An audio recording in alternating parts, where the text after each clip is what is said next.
احتیاط کنید که لباس هاتون بوی نکند. انا همین حدیث پیغمبر خدا دلیل می شود برای تمام آن کسانی که یعنی جورابهای بویناک دارند، و تمام آن کسانی که لباس هاشون بوی میکند، بدن هاشون بوی میکند، و تمام آن جوانهایی که امروز زیر کش هاشون چیندگی نیست، جوانها و موی سفیدهایی که روز جمعه غسل نمیکنین، وقتی شما به نماز جمعه می آیید ملائکه ها از شما نفرت دارن، آزار می یابند. یک کاری کنید که یک جورابه های پوشید که در همون جای پای تو دیگر یک برادر سجده کرده تواند. مسجدها باید جای پاکیزه باشند، جای تازه باشند. شما هم وقتی روز جمعه که می شود سحر همه اسراف ها در امروز راه دادگی هستین. همین 20 درم یک صابون چی است؟ یک بار نه دو بار بدن هاتون خف کنید، تازه کنید. برای ما آدمایی که بلیت خریدنی авиа بلیت میره کروچین اینجا سلکشون میمونم، بلیتاشون بهت ارزانی دسترسن. با بغرض ای برادرو проверка регистрация میکنن، проверка виз میکنن، проверка заезд виза. مثلا برای دیپورت کردنتون یا دیپورتون کردگی نیستن. короче тамоми ами документотона проверка мекунам. оз номерашон хати инстаграмшон боло экран мемонам, будре муроҷиат. дорухонаи шифофармо дороҳои табииро ба шумо пешниҳод мекунад. самюн ван барои шахсоне ки хароб ҳастанд ва мехоҳанд вазн гиранд. м плюс эпимедиум барои боқувват шудан, хуб кардани гардиши хун, барои тӯлонӣ кардани ҳамхобагӣ. мас пигменто барои касалиҳои псориаз ва сафедшавии пӯст. биндокс барои резонидани кремҳои меъда ва рӯда. миноксидил барои баровардани риш ва мӯи сар. крем фрейнк барои дароз намудани муҳлати ҳамхобагӣ. масла хилби барои резонидани сангҳои гурда ва табобати он. фат зорб барои кам кардани вазни зиёдатӣ. ассалому алайкум дӯстони азиз. оё шумо барои гузаштан аз сарҳад душворӣ мекашед? муҳлати ҳуҷҷатҳоятон ба охир расидааст? пас ман барои шумо хизматрасонии ширкати нурмуҳаммадро пешниҳод мекунам. бо мошинҳои наву замонавӣ با باوری و اعتماد کامل توسط رانندگان مرد و زن شما را از منزل استقامتیتان تا خط سرحد برده برای عبور مرز مساعدت می نمایند. یادآور می شویم که اگر شما از نام شبکه حاجی میرزا مراجعت نمایید برایتان تخفیف ارائه کرده می شود. رقم ها برای تماس جمع 7 926 319 59 61. زنا خودش نگه دارد و در آخر از همه ضرورتر شوهر از او راضی باشد، وارد جنت شود از هر دروازه‌ای که میخواهد. از این خاطر این مادری که اگر از شوهرش طلاق طلب کند، پیغمبر خدا میگوید ایما امرأتین سألت من زوجها الطلاق من غیر ما بأسین فحرام علیها رائحة الجنه. اگر کدام زنی که از شوهر طلاق طلب میکند که مرا طلاق ده، هیچ مسئله مهمی در بینشان پیدا نشده است، پیغمبر خدا گو یقین داند همان زن که بوی جنت برای او حرام گردید، بوی جنت به مشامش نمیرسد. اگر چند حاجی است، اگر چند 5 وقت نماز میخواند، اگر چند که زناکار نیست، اگر چه زنی با تقواست، لیکن وقتی که شوهر گو که طلاق کن مرا، الله که بوی جنت به مشامش نمیرسد. از این خاطر از این مادر من چی خواهش دارم؟ همین است که زندگی تا برقرار کن. با که ندارد در این 10 سال نبودن تو این شوهر چیکار کند؟ چیکار کند؟ کدام شوهر در نبودنش عائله خود زن نمیگیرد؟ و زن گرفتن گناه نیست که آخه زن گرفت با که ندارد، باز همون زندگی اوله که داشتین 4 فرزند از شما بوده است، باز همون زندگیتان را برقرار کنین تا که کار شود که زندگی اوله که داشتین 4 فرزند از شما بوده است، باز همون زندگیتان را برقرار کنین تا که کار شود که پشیمانی دیگر برای تو نیاید و وقتی چی گویم جان کندن و چه حالت قبر و چه روز محشر برای تو نیکی ها پدید آید. انشاءالله اگر تو با این شوهر یک جایه شوی، خدا خواسته باشد به تمام نیکی های دنیا و آخرت میرسی. بسیار مهم است، بسیار. حتی پیغمبر خدا در یک حدیث صحیح میگه ثلاثه لعنهم الله، سه طایفه در لعنت الله هستند که یک تاش کدام است؟ و امرأة باتت و زوجها علیها غضبان، یک زنی که با همراهی شوهر زندگی میکند لیکن شوهر بالای او غضب دارد، یا با همراهی شوهرش قهری هستند، با همراهی شوهرش یعنی معامله خوب ندارند، این زن هم پیغمبر خدا گفتند در لعنت الله گرفتار است. السلام علیکم داملای عزیز، من میخواستم بفهمم که در بر کردن طلا، انگشترین، دستمانه یا زیره یگان ثوابیت دارد یا نه؟ دوم، خویش و تباری که خود پسند باشند با آنها چه خیل مناسبت کردن در کار؟ سوم، بغیر از ماه قربان در ماه دیگر سفر حج کنی چی می شود؟ چهارم، خوردن سیر یعنی چیسناک چی ضرر دارد؟ از شما منت دارم. این برادر 4 سوال کردن. بغیر ماه قربان اگر کدام انسان سفر حج میکند، حج عمرش صحیح می شود لیکن از حج فرضی واقع نمی شود.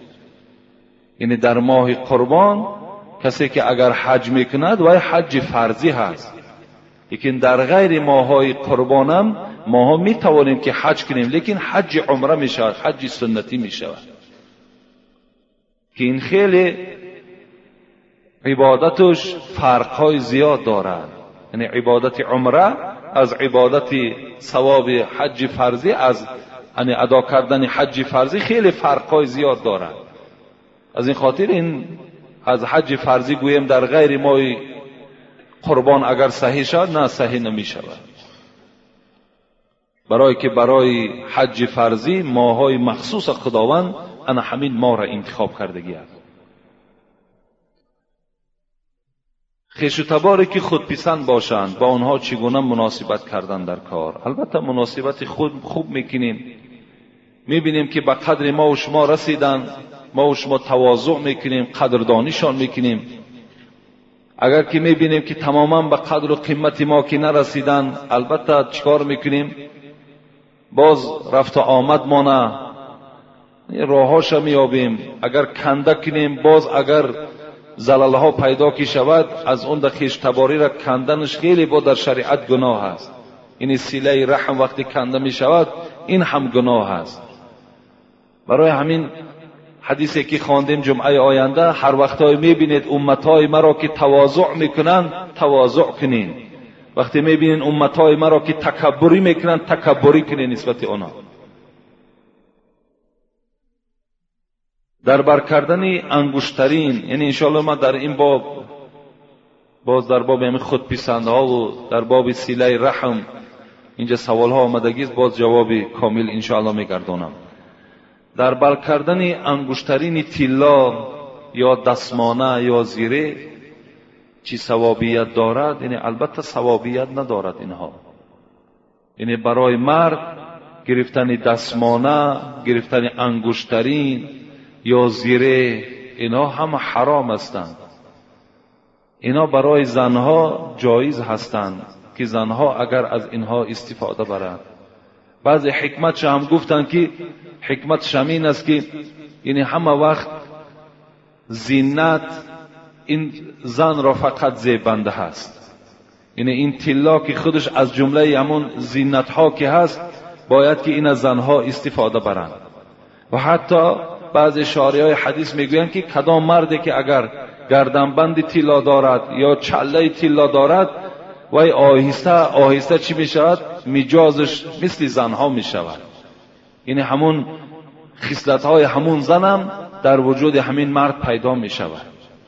و دیگر حدیث پیغمبر خدا میگوید که این ابن عباس روایت میکند ان رسول الله صلی الله علیه و سلم رأى خاتما من ذهب با یک جوان سلام کردن که دست پیغمبر خدا میگه در انگشتری طلای این جوان رسید. فی ید رجل فنزعه فترحه. حبیب خدا میگه از دست این جوان همون انگشتری را بیرون کردن، فترحه، پرتافتنش. و قال، بعد که پرتافتن چی گفتن؟ یعمد احدکم الى جمرة من نار فیجعلوها فی یدی.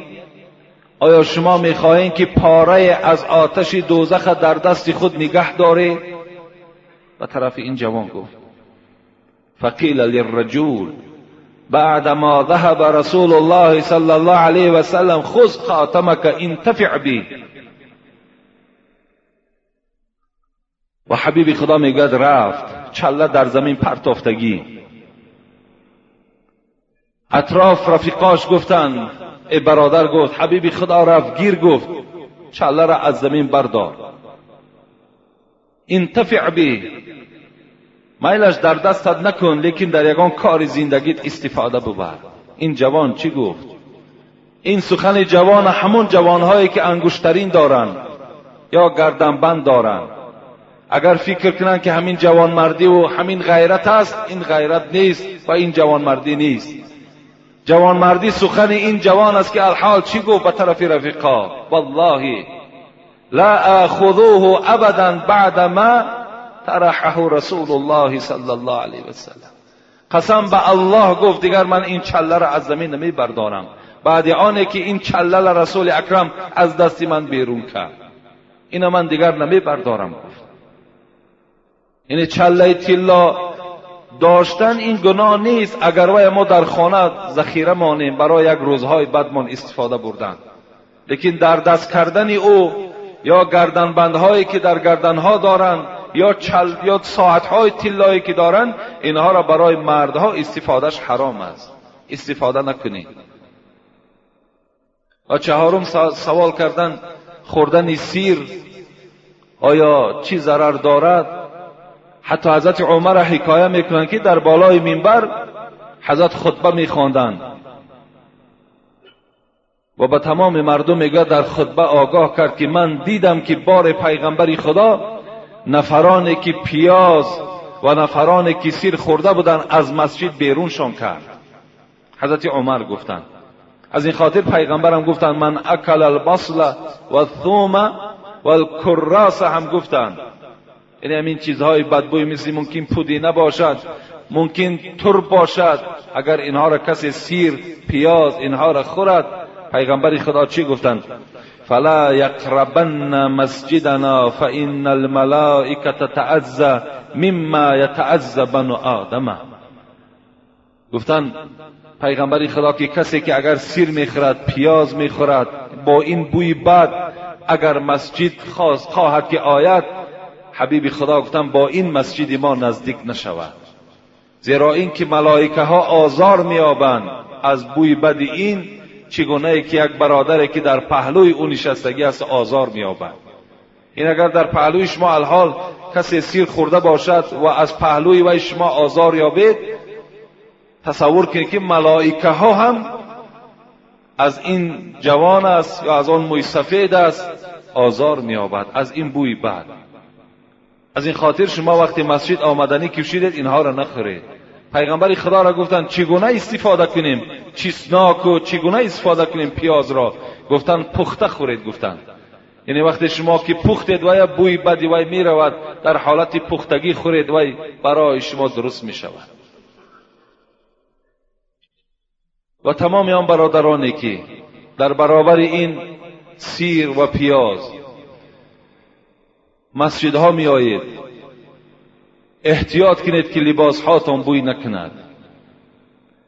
انا همین حدیث پیغمبر خدا دلیل می شود برای تمام آن کسانی که یعنی جورابهای بویناک دارند، و تمام آن کسانی که لباس هاشون بوی میکند، بدن هاشون بوی میکند، و تمام آن جوانهایی که امروز زیر کش هاشون چیندگی نیست، جوانها و موی سفیدهایی که روز جمعه غسل نمیکنین، وقتی شما به نماز جمعه می آیید ملائکه ها از شما نفرت دارن، آزار می یابند. یک کاری کنید که یک جورابه های پوشید که در همون جای پای تو دیگر یک برادر سجده کرده تواند. مسجدها باید جای پاکیزه باشند، جای تازه باشند. شما هم وقتی روز جمعه که می شود سحر همه اسراف ها در امروز راه دادگی هستین. همین 20 درهم یک صابون چی است؟ یک بار نه 2 بار بدن هاتون خف کنید، تازه کنید، زیرای کشاتون تازه کنید. زیرا که هر چی اگر شما شویدم، لیکن زیرای اگر زیر کشتون همون پشم ها که اگر وجود داشته باشد وای خواهی نخواهی وای بوی میکنه. تازه کردن وای سنت است. اگر در پهلوی کدام شما از برادرهایی که همون جوراب‌های بویناک دارن، اونها را شما میتوانید که با طریق اولا خبر دهید که برادر آخه این جوراب تا بدر کن، از بوی بدی تو ما دیگر در این پهلوی تو نشسته نمیتوانیم. شما این در قادر هستین و این در حقوق هم دارین. شما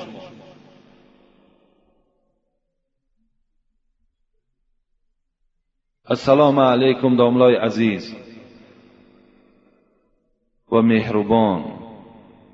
چند نفر از شما ملال و ناراضی شدند نسبت اینجا در قوس گرفته است از بعضی برآمدهای ما، چه از خیر احسانها را ما صحبت کردیم، چه از عرق نوشها را صحبت کردیم.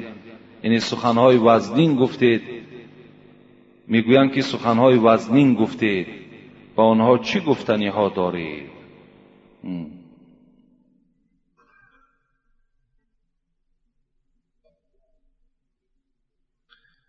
من هیچی گفتنی ندارم. یعنی کدام برادری که از ما میرنجد، در اصل به گوش ما میآید که بسیاری برادرها رنجیدن از بعض خیر احسانهایی که ما صحبت کردیم، از بعض زیارتهای مزارهایی که ما صحبت کردیم، از عرق نوشهایی که صحبت کردیم. یعنی آن چیزی که ما گفتیم، ما آیت قرآن گفتیم، از احادیث های پیغمبر خدا گفتیم. باید این برادرها از ما ملال نشوند بلکه خوشنود شوند. البته دوست همون مثل متلهای تاجیکیمان همه وقت توروار میگوید. ما همون توروار گفتیم. بگفتم تلخ تا شیرین شوی زود. ما تلخ گفتیم تا که تو شیرین شوی. مقصد ما این است. مقصد ما رنجاندن هیچ کدام شما نیست. امروز الحمدلله که ما را خداوند همون انصاف و همون قوت و غیرت را داد است که و برای خود باور کنید هیچ وقت پسند نمی بینم که همین میکروفونی که در نزد دهان من است، در این من صحبت هایی کنم که صحبت باشد که یعنی فقط اطراف ها را نگاه کرده صحبت کنم، یعنی برای خاطر یک نفر صحبت کنم، بلکه میخواهم تا روزی که همین میکروفون در دست ما هست به خدا قسم به جز حق دیگر چیزی صدا ندهد. فقط و فقط همین است. باید این برادرها از ما ملال نشود. کدام اونها ناراضی هستند نزد ما آیند ما آدم خور نیستیم. ما الحمدلله شعار دارم که شعار اسلامی است، لا ضرر ولا ضرار فی الاسلام. پیغمبر گفتند به کسی ضرر نرسان و از چیز ضرر نبین. من شعارم همین است، با هیچ بنده خدا ضرر رسانیدن نیست. فقط ما را خدای مهربان امروز صاحب همین میکروفون کرده است که یک بهبودی در همین جامعه و در همین اخلاق جوانها پیدا کنیم. دیگر هیچ مقصدی نداریم. برای همین باید که این برادرایی که از ما ناراضیان خوب بشود که آمده با من صحبت کنند. چیزی ناراضیان انشاءالله من اونها را قانع میکنم. السلام علیکم اکای حاجی مرزا، مرحمت کرده با این سؤال من جواب فوری دهید اگر امکانیت باشد. در خانه‌ای که طفل خردسال 7 ماهه از دنیا گذشت، خود پگاهی در همان خانه معرکه توی بود. با تمام صنعتش حتی عرق استفاده شد و پدر همان طفل در حالت مستی قرار داشت. من میخواهم از زبان شما شنوم که اسلام در این بابت چی میگوید. انا همین برادرهایی که از ما ناراضی هستند که من در باب عرق سخت گفته باشم خود تصور کنند. فرزندش از دنیا میگذرد، شب سحر خودش مست است. این فایده عرق.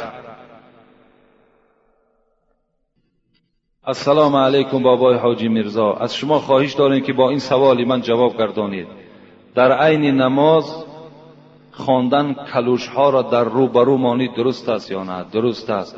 اگر هر پای افضال هایی که دارین، من چندین بارها گفتم، پای افضال هایی که ارزش قیمت دارن اونها را در همون سلفن ها پیچانده و پیشتان بیارید، هیچ باکی ندارد. زیرا که چندین آدم های دزدم در همین بین ما و شما پیدا شدند، چندین آدم های بی انصافی که به نیت نماز نه آمدن، به نیت دزدی آمدن، چندین پای افضال های شما را گرفتند. از این خاطر بهترین صورتش برای همه شما من گفتم، سلفان ها را گرفته در پهلوتان گذارید، در پیشتان میگذارید، در پهلوتان میگذارید، گذاشتن بگیرید، درست است. بابای حاجی میرزا، ما یک گروه مخلصان شما از شهر نارک با چنین سوالها مراجعت میکنیم. شخصی که در رمضان روزانه زنا کرده است و پیش در آمدن نماز خوانده است، حال این چی می شود؟ این جواب ندارد. از این بدبخت کسی نیست. در رمضان روزانه زنا میکند، شب امام است. این برادرای نارکی در دست من داده بودند. بعد ما در باب زنا وقتی که اگر صحبت میکنیم، بعد میگم بسیار صحبتی سخت گفتی. این امامتیش تماما صحیح نیست، این امامتیش درست نیست. اگر از پس این نماز خانه، نماز شما نماز نمیشود. این گونه انسان باید در مسجد راه دادن در کار نیست. کجا این امامتی میکند؟ در سفر کدامی از اینها را خوردن جایز است؟ در ضروری گوشت خوب، حق یتیم، حق دولت. در ضروری کدامی از اینها را خوردن جایز؟ یکم گوشت خوب، دوم حق یتیم، سوم حق دولت. در ضروری خداوند در سوره بقره به ما و شما خبر میدهد: استعیذ بالله فمن اضطر غیر باغین ولا عادین فلا اثم علیه ان الله غفور رحیم. وقتی اگر ضرورت شدید، وقتی شما در بیابانها که ماندید، خداوند رخصت میدهد که برای شما حرام کرده ها همه مباح میگردند. هر چیزی که باشد، چه گوشت خوک است، چه عرق است، چه حق یتیم است، چه حق دولت است، هر چیزی که ضرورت در بیابان شما ماندین، از این حقها اگر استفاده بریم برای آنکه یعنی تلف نفس نشود، شما هلاک نشوید، خداوند برای شما رخصت میدهد در ضرورت از اینها استفاده بردن. لیکن شاید اینجا بعضی برادرها در اطراف حق دولت هم و ما گفتن که همینش آسانتر و همینش سبکتر است که در ضرورت از گوشت خوک دیده و گوشت از حق یتیم دیده این خورد. لیکن همین عقیده را باید ما و شما دور کنیم. حق دولت خوردن هم این جنایت است. این دولت هم دوست داشتن برای هر یک آدم ایماندار لازم است که دولت خودش دوست دارد. ما باید دولت تاجیکان دوست داریم. وقتی حق ای را میخوریم، وقتی عمارت ها در سومهای کرایی میکنیم، تله و تاراج میکنیم، وقتی یک سرور دولت آبادی خواهد ما ویرانی خواهیم، این چی میشود؟ پیغمبر خدا میگوید مسجدهاتون شما به آرایش آباد کنید، لیکن شهرهاتون با شکوه کنید، یعنی شهرهاتون آباد کنید. امروز ما الحمدلله که در همون آبادی قرار داریم. امروز آبادی رفته ایستاده است. اگر ما همین آبادی ها را حقش اگر غارت کردن گیریم، آیا اینش برای ما و شما حلال میشد؟ حق دولت هم همین حق ما و شما هست. برای همین البته ما و شما باید غمخوار دولت باشیم. باید برای آبادی دولتمون هممون سعی کوشش کنیم. علال خصوص امروز مردم همین کولاب که 2700 سالگی را جشن میگیریم. ماه سپتامبر قریب 9000 مهمان می آید. 9000. باید هر کدام شما تیار باشین، هر کدام شما آبادی ها کنید تا که مهمان ها از ما و شما راضی باشند. اونا فقط یک مسجد ما نمی آیند، تمام گوشه و کنارها را، اطراف ها را سیر میکنند. باید همه ما تیار باشیم، دولت ما آباد کنیم، کوچه ها ما آباد کنیم، خانه ها ما آباد کنیم.